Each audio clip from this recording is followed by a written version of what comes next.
Welcome to the Game Time Show here from our studios at East Legon, where we talk everything sports. We are back on your screens again. We hope you miss us. We equally miss you as well. Before we go down to business, we will encourage you to like, share, click on the notification button. Let's grow together. Keep sharing the link, and let's all grow in this season. We promise you to bring you back to back review and preview show until the end of the season. So stay tuned and look forward to that. I would like to introduce my Lone Ranger for today. He has been lost in the woods, and I'm hopeful that by the time we finish this show, we can find him because confusion I ever saw. What's up? Was I doing? Was I? One corner. This is your introduction, then wow. Oh no, I just I blame them, but I will take it. What has Pep got to do with this? Okay, since you mentioned Pep, let's just go straight to your game against West Ham. Do you think boils down to tactics from Pep? Does it have to do with the players' lack of motivation, or you think West Ham are just fighting for their lives, for which reason they have to come out with this draw? I think it's personally, I think it's a team spirit thing, and then it's all starts from Pep and it ends with Pep. In a sense that, oh no, you can clearly see that certain players are not happy that other players are starting, Oh, whilst really? others deserve to start. Oh yes, Oh no, but when I look at your first 11, I don't see anybody who is not deserving, especially when you look at that game. He played Alan, he played Rodri, there was Doku, there was Semenyo. If you go to your back line to Donnarumma and Co are still there, Magay, Kosenov, or whatever the name is. The boys are all around. So I don't know who is deserving to play and who is not. against West Ham, I think the lineup was a bit decent as compared to the lineup we used against Real Madrid. But Of then, course, there were some variations. yes, and then that is on Pep. But then you, since we are just talking EPL. EPL, let me just keep it at that. I'm sure But then, you are bleeding at the Champions League as well, but that is a different. yeah, I'm very gutted coming to the West Ham. I felt like that game set should be a game of redemption. Like if you redeem your body, then you go play against West Ham. Oh, but you should understand that. And you want to win the league. No, but West Ham Oh, are also fighting for their life. They don't want to be relegated. So for which reason they are not going to give. You see, the EPL has gotten to a stage where you are not going to be presented with 3 points because you are fighting against us now. You need to fight for it. Whether the person is the bottom of the table, is a mid-table team, or is at the top four stage of the table, you have to fight for each and every point. And it's more like West Ham at that point in time needed a win or a draw. If not, they drop down to the relegation zone. yeah, that's true. Yeah, so I don't. Of course, it's just almost the same as when Arsenal played Wolves. Wolves are not fighting for anything. They were just coming to explore and then have fun. And they played without fear or favor. And they came at us and actually took away a draw or a point. I'm sure it's the same way with West Ham. They are just coming to express themselves, knowing very well that Nottingham Forest and Tottenham are all performing badly. And they win against a Pep Guardiola side that have lost confidence, especially coming back from a drawn game against Nottingham Forest, a heavy loss against Madrid. Of course, they've seen that the motivation level has dropped, so it's a time for us to take them for good run for their money. So I don't know where you want to handle this from, even though you are blaming Pep entirely. But I think West Ham also deserved that point because if you look at it, it was just one shot on target and they had one goal. You had a couple of chances, you squandered them. So As usual, yeah. typical Man City. So you can clearly see that going into every game, City are prone to concede. They are vulnerable at the back, so definitely they will concede. Anybody So playing my point against you is- gets a chance. Yes, my point is, if you know that you are defensively not good, how about you score more goals? And you getting the balls to Haaland? He's just feeding us scraps as it stands now. Fraud. Oh, I don't want to talk about No, but the guy is. Haaland. Oh no, you can't say he's fraud because he's having a bad season. Would you also say that because of the inclusion of Semenyo, has that affected the goal contribution of Haaland because it looks like all attention is on Semenyo. Not He has come necessarily. in to score like 6 goals, and out of these 6 goals, Haaland has only scored like 2, which were all It's out about of a taking penalty. your chances, honestly. But Semenyo has found himself in positions where he has the ability to finish. And then we all know how good he is as a finisher. yeah, You get my point. Haaland, I get to there are times he makes the runs and then the passes do not come through. But then you keep trying as a striker. That is your work. At the end of the day, I'm sure when the coach and his sub coaches do their math and put one or two together, they will see that no, you are making the runs, but then the pass will come. no, but if the pass don't they come, assuming you dey make the rounds, the pass don't they come, would you make the run again the next time around? It is your job. You get paid for it. Ah, working. I know the week, no, because we're running around 350K a week. Check. No, but he deserves it. He currently has 22 goals. No one is close to him. Oh, Ego Thiago is 18, honestly. People are close to him. So you think he can be overrun by those guys? Objects in a mirror are closer than they appear. That'd be a nice one. But I mean, I still feel, I think the way he felt when Semenyo came to join, Yeah. that comment he passed was actually a genuine concern from him. And it's actually coming to play now. That comment he passed, you cannot just sweep it under the carpet. That is what is happening now. About Semenyo coming for Yeah, you're like, oh, yeah. Semenyo should He will not come for the golden boot, but then he's feeding on goals that would have been his. No, as I said, Semenyo gets himself into like good positions where he has the ability to score and he's a good finisher. That is not on. I mean, like Alan should also position himself well. That's why I spoke about his runs and all that. There are matches where you can clearly see that he's supposed to dash or make certain runs, but then he's just lazy. Honestly, Haaland is being lazy about in the last few games that I have watched. So you think so? Oh yeah, I know so. A couple of his shots were blocked on the line when we played against West Ham. I think I saw some. Or that was a now they elevate. Is your the one we hit the Yeah, guy. guy Oh, now they elevate. So I should say over the bar. okay? So from this point of view, you think the trophy is out of hand for City? Oh, long time.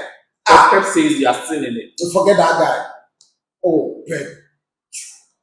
Forget that guy. He just the talk. But we all know Pep. I'm surprised you are just throwing in the towel. I'll Because you are left with about 8 games more to play. I believe in miracles. But then if City should win this EPL, I wouldn't know how to describe it. For lack of words, I don't know how I would talk about it. You think they are not deserving of it as it stands now? City they deserve EPL. Oh no, I'm just. Oh, then I'm City just wins asking EPL this season, then I will see EPL as lost its credibility. because I mean, I will be happy as a City fan, but then considering how we talk about the league and its credibility, if City should go ahead to win this league this season, oh then EPL. But we've always been referring to the fact that the past 2-3 seasons ago, Arsenal were leading almost with the same gap, and then City decided to overtake them and still won. So, all you know, City side that we have witnessed over the past few years is not this the current City side. Okay, so for now, you think you have to throw in the towel? Oh, no, in that we forgive the kind of Anasef by the look of things.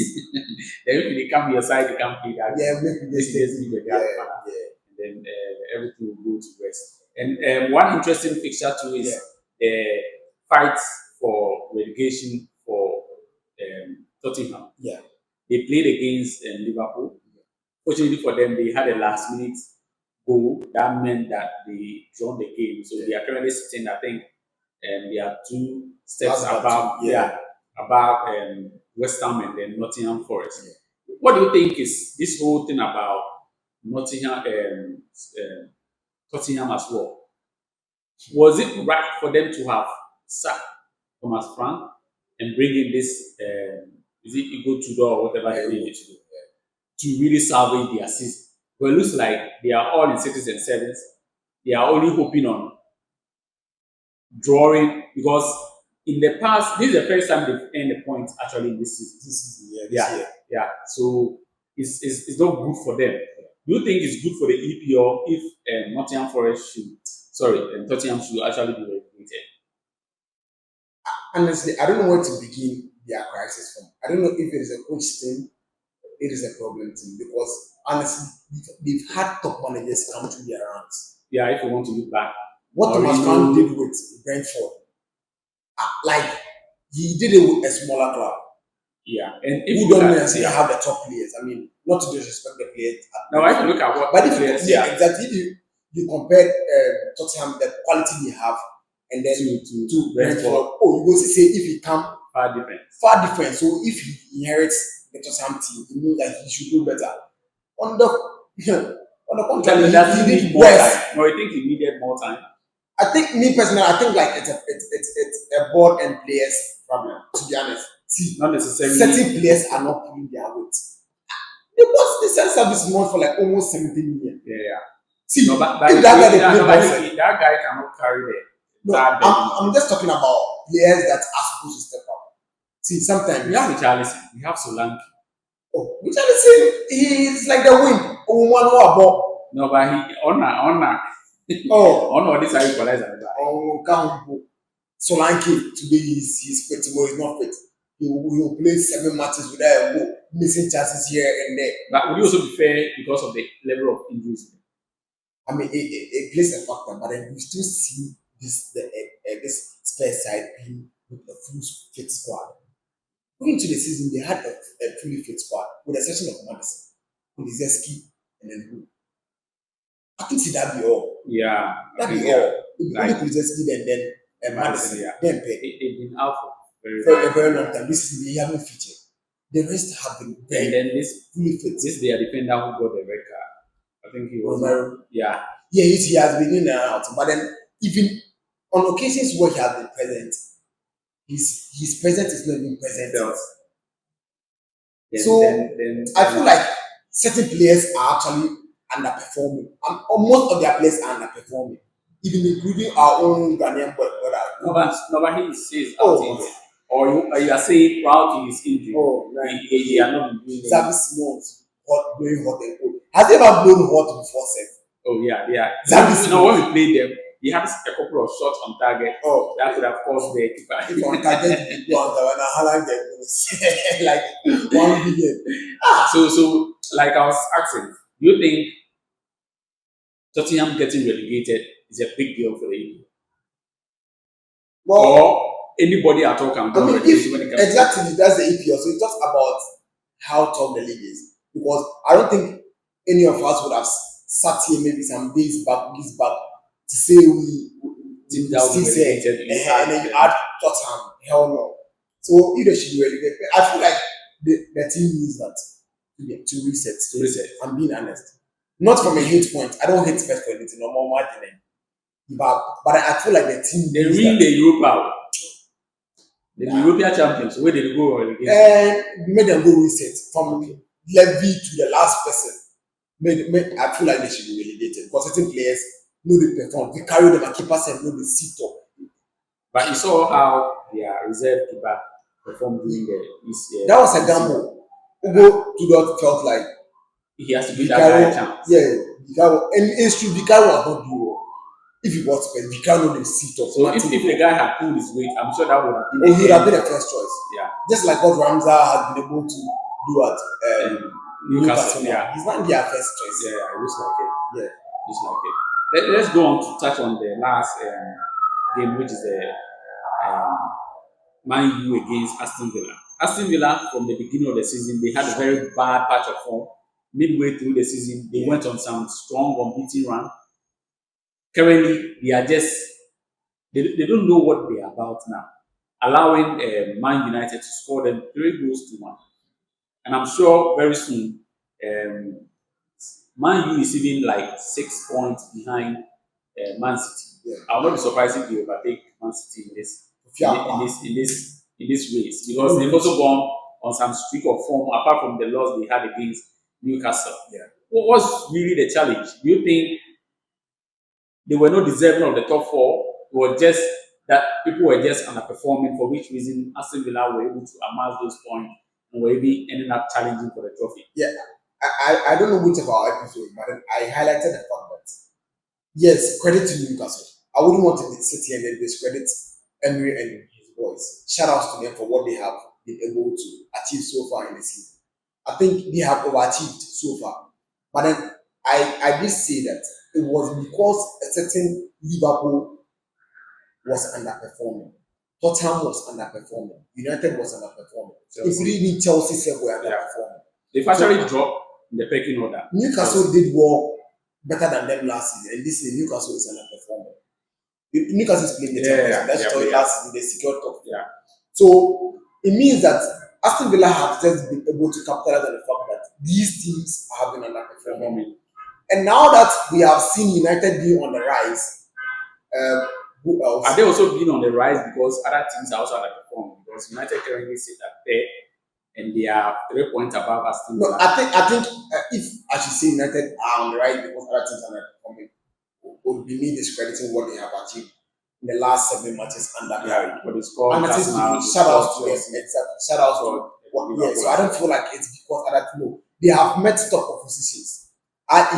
In City, yourself, I think even Liverpool. They scored Liverpool. Good. So it means that they face tough or tougher oppositions, and then they've come out maybe with either a win or draw. I think it was only against Newcastle that they lost. They lost when Newcastle were a man down. Yeah, which is shocking. Yeah. But then I had a conversation last time with a Ghana fan, an Arsenal fan, and then he was like, his worry is Aston Villa. I'm like, if you're always Aston Villa, then you're EPL. He didn't understand. He was like, what am I saying? I'm like, see. No, but if you look at the run of form they were on, even ended up, I think they scored Arsenal the first leg. The first leg, yeah. Some last minute goal. Yeah. So when you look at all those runs of form, you are likely or you are going to be tempted to believe that Aston Villa were going to lose. Oh, well, that's accurate. But me personally, the way the EPL did and how, I mean, my football knowledge. They were just I knew that, I knew it. And then to my lab, it's playing out to our faces. I mean, the fact that you are losing to United 3-1 here over the Massa. No, but when you look at the goals that were scored as well, I think especially the passes from the But then, I mean, as you said, Aston Villa started with goal, and then they've had some results. I feel like 3-1 against the United challenge was too much. They beat you. I think they played at home. No, United played at home. Yeah. So sure that is all about it for the review for game week 31. Let's go straight to the game week 32 for some of the fixtures. I think the challengers for the EPL will go on a break. I think they'll be playing the finals of the Carabao Cup. And we all know as neutrals where the pendulum will be swinging to giving the bad patch of form from City. I'm sure the odds are all in favor of the red side of London. Yeah. But come that day, let's see if there will be surprises or not. But let's go on to the fixture that will be taking place on the day. My interest is also around the Bournemouth Man United game. I think they are also trying to push harder for the top four, especially coming back from the 3-1 win against Aston Villa, going to Bournemouth. Bournemouth themselves, I think after Semenyo left, I think they've also not been poor themselves. They've been very good at it, especially going away and playing at home again. What would be your analysis on this particular one? Do you fancy United to still go on the unbeaten run again? Yeah, I feel like United will be buzzing with confidence coming into this game. And then, I mean, we've seen certain players come up to the party, i.e. players like Bruno Fernandes, who is in a shout for player of the season. Assist? Yeah, he's currently leading assist. And there's a vast gap between he and the second person. I think the second person should be checking. Right? And then I think there should be like a difference of almost 8 or something. I'm not too sure about that, but I think it's a vast catch up. Nobody is going to catch up, honestly. And then, I mean, he's been outstanding for the United team. I quite remember a couple of months ago, United fans were a bit disappointed that the board did not sell him. He himself did say that the board wanted to sell him, but then he personally said no. Because I think the amount of money offered at the point, me personally said, if business-wise, if you take 200 million for a 30-year-old man, if you take him. That money if you do business, A lot of things a turn lot of around things, yeah. But for then United. he has proven that he's worth more than that amount. And Looking at what he's looking at what providing, yeah. he is providing for them, what he is doing for them. He's been an essential part of the project under Carrick, even under Ruben Amorim, under any other All player the that's players, yeah, yeah. yeah. He All has the been like coaches, their yeah, best came player. around, So yeah. shout out to you. And then one player I want to touch on is Casemiro. I think he's also finding his scoring good, especially when it comes to dead ball situations. See, Jamie Carragher has been on his neck, like and when he was having a bad patch. No, but you should understand, the man is an old man, Yeah, he is. and he's lost a lot As of it legs. stands now, it doesn't look like that. Oh, For me, yeah. you The watch boys- him and then like he's putting it in a lot of effort. I think this is last season, so he's Yeah, just trying yeah, to he figure did out the something. ball. But I feel like if United really want to achieve something next season, they need to keep him for one more year. Not because of anything, but because of experience. And then whoever is coming in needs to learn steady under him. That's why Menu is doing that. Oh, Menu cannot play your box to box. Like Yeah, no say, box to box, no but at least DM, you sorry, can- yeah. DM. Menu is not your DM. If you would want to put Menu for your DM, honestly, your midfield will be vulnerable. Menu is good for box to box 8, but then say 6, sit, cut passing Passes moves, and then- and all that it will hard. So I feel like they bought in Ogate to replace Casemiro, but I don't see. It seems not to be working. Very far. Bournemouth on the other side, they've lost their best player this season, i.e. Semenyo. Yeah. But then, they've still, even with his absence, they've still been able to get All their fault, yeah.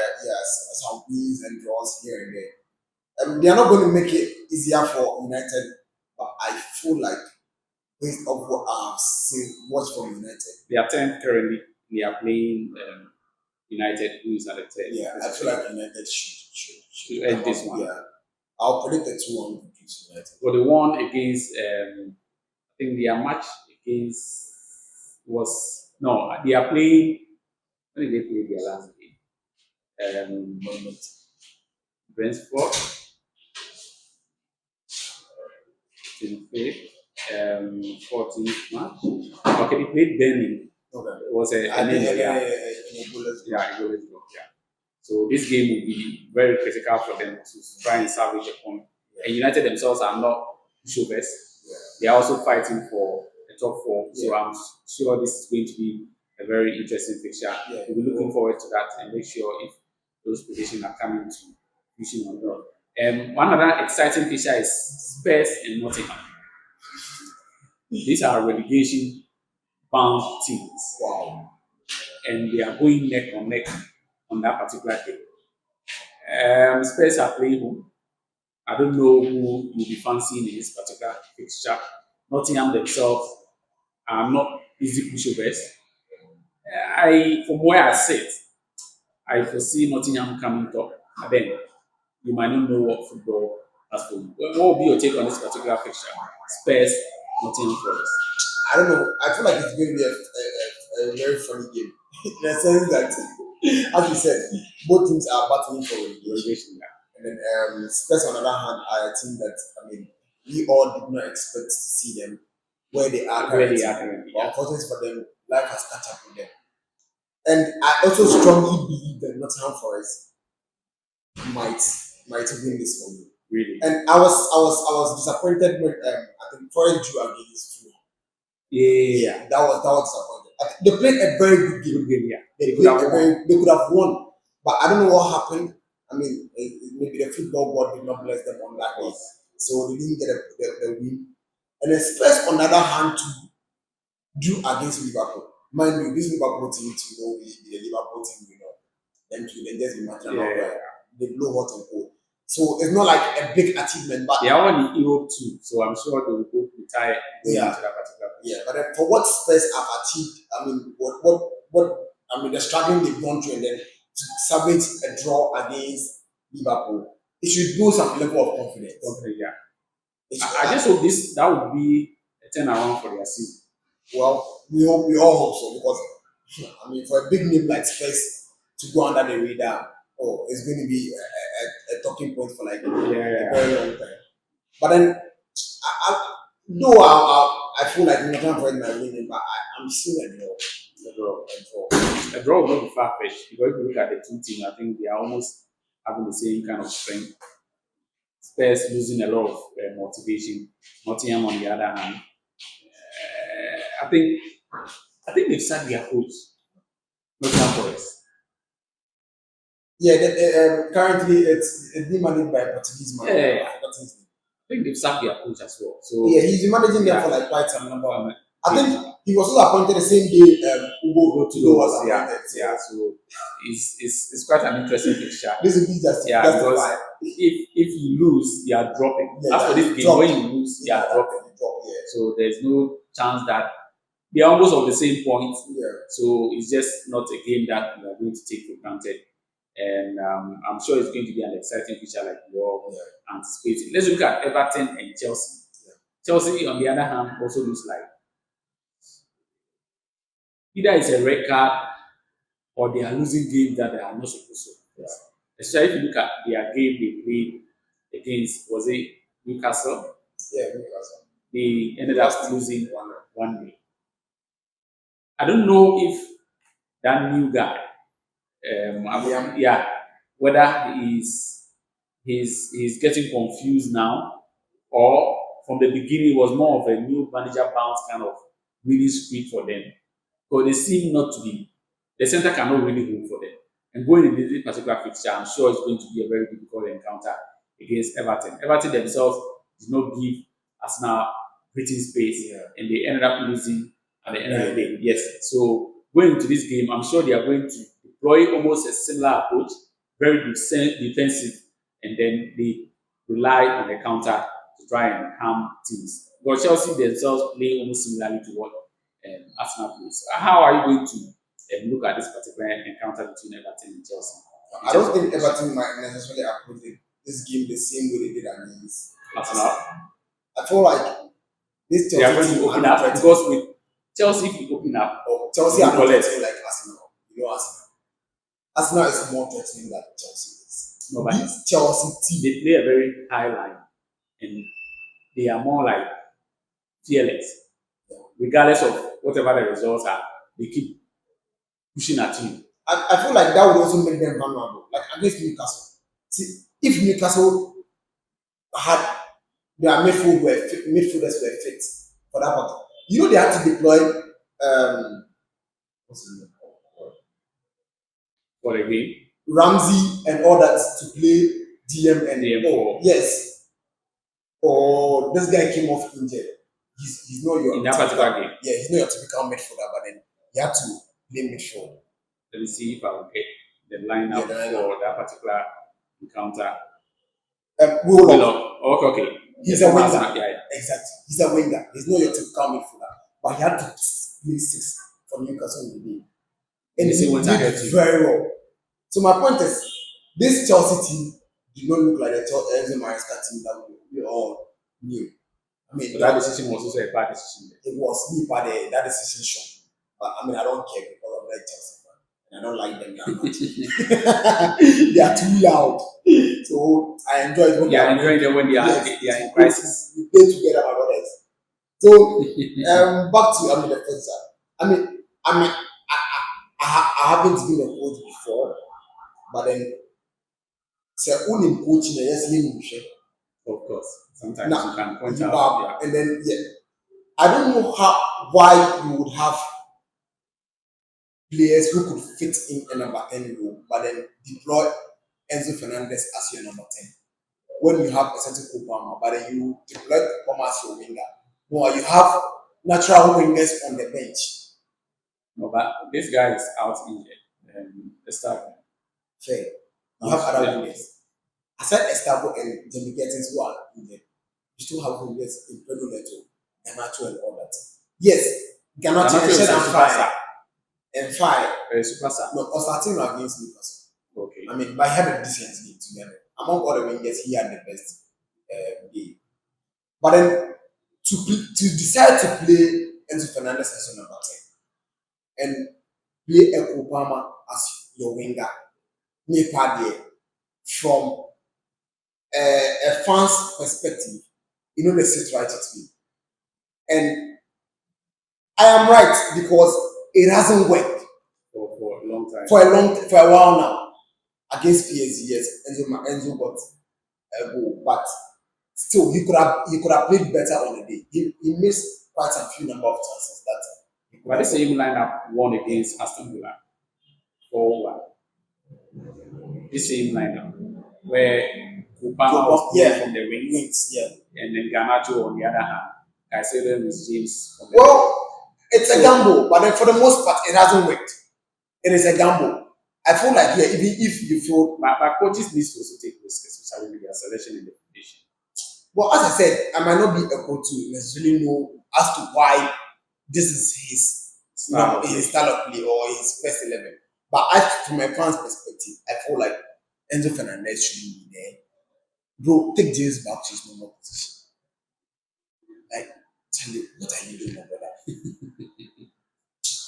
Well, as I said, I mean, it is to, I mean, he did try, but I feel like this Matra Marquette thing really help. It's not really helping the team. So Everton 2-1. 2-1. I'm not foreseeing a lot of goals, but if there should be, I'm sure it's going to be an avalanche of goals from Chelsea. But if not, and it's going to be a very closely contested game, then I'm foreseeing Everton coming on top of this particular fixture. I would like you to touch briefly on the FA Cup, where you think the pendulum will swing to. Then we can bring down the curtains on this particular. I mean, as you already said, all odds are against City, and then are in favor of Arsenal. Considering both teams and then they are pure on forms. I feel like if City would want to win something this season, this opportunity to be the Carabao Cup. Just like last season, they could have won the Carabao Cup and they bottled it to Newcastle. Crystal Palace. Yeah. This season too, if you want to win something, it's not the Carabao going to be the Cup. EPL. Yeah, the EPL is out of hands. The Champions League. If you win Champions the EPL, then I believe in miracles, but I think that was one of my testimonies at church. Maybe 31st. Yeah, maybe. I'll go do that testimony. Then we never see it will happen. But it's highly out of hand now. Yes, as it stands now. So I feel like this is now your chance of winning something. Because the FA Cup today. Today, but the probability below, except Arsenal be there. Yes, Liverpool no dey form. We've been run against Liverpool. Liverpool no dey form, but then we all know how Liverpool can turn up in a game aside. This is Liverpool no dey form, but against Arsenal, them try. You never have no point. So if you are guaranteed something this season, or you want to win something this season, and respect yourselves, force and do something. Themselves living by the end of yes, and do something before you die. Okay, all right. So that you will remember for what you did, not. Yes, we will talk about what you prefer that team, but then but I think when he brought the team from last season to this season, it's good enough. Put something on the table. That's how we know that yes, he did something. No, but he has been putting something on the table. The table is already full now. No. We want him to put something before he leaves. As it stands now, he's already putting dent on his reputation. Okay. Then I think the battle line is drawn, and the viewers are a good judge of this particular fixture. Predict, and let's see what you have to say. Come next week, we'll be here again to give a review show on both the EPL and the small analysis on what transpired in the FA Cup or the Carabao Cup, as you want to say. Do well, take care of yourself. We'll meet again, but do well to share the link, subscribe. Let's grow together. Take care and bye-bye. Shalom.